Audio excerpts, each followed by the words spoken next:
প্যারাসিটামলের dosing. আমাদের প্যারাসিটামলের minimum dosing কীরকম সেটা আমাদের সবাইকে জেনে রাখা দরকার। সেটা হচ্ছে 15 milligram per kg body weight প্রত্যেকবারে। মানে ধরুন আপনার বাচ্চার যদি 10 কিলো ওয়েট হয়, আপনার বাচ্চা 150 মিলিগ্রাম প্যারাসিটামল খাবে। সেই প্যারাসিটামলের বিভিন্ন ধরনের প্রিপারেশন আছে, সেগুলো হিসাব করে আমাদের সেই হিসেবে ডোজ দেওয়া থাকে। তো এইটা মিনিমাম কতক্ষণের গ্যাপ রাখতে হবে? 4 ঘন্টা। মিনিমাম 4 ঘন্টা গ্যাপ রাখতেই হবে। 4 ঘন্টার পর আপনি নেক্সট প্যারাসিটামলের ডোজ দিতে পারেন, সেম ডোজে 15 মিলিগ্রাম।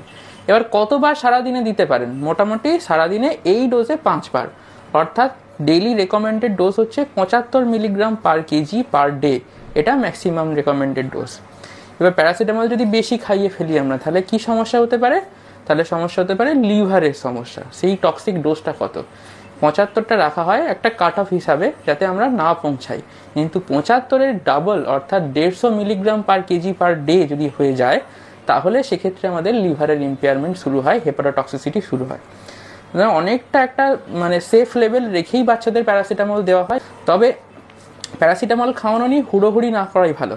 মানে বাচ্চার জ্বরের জন্য প্রচুর ডিসকমফোর্ট হচ্ছে, মানে জ্বরের জন্য বাচ্চা ভিজিবলি পেন, ব্যথা হচ্ছে বিভিন্ন জায়গায়, বা বাচ্চা নেতিয়ে আছে, বা বাচ্চা মানে কিছু করতে ইচ্ছা করছে না, খেতে পারছে না, সেই জায়গায় প্যারাসিটামল দেওয়াটাই ভালো। জ্বর আছে 100, 100.1, 100.25 এরকম জ্বর আছে, কিন্তু বাচ্চা খেলাধুলা করছে, ওখানেও জ্বরের ওষুধ দেওয়ার দরকার নেই। মেনলি যা জ্বরের ওষুধ প্যারাসিটামল, সেটা আমরা দিই জ্বরের জন্য যে ডিসকমফোর্টটা হয় সেটা কমানোর জন্য। জ্বর কমবে, বাচ্চা যদি ইনফেকশন হয়েছে বা কোনো সমস্যা হয়েছে, সেটা যখন কমবে তখন জ্বরটা কমবে। জ্বরের জন্য যে ডিসকমফোর্ট হচ্ছে সেটা কমানোর জন্য প্যারাসিটামল।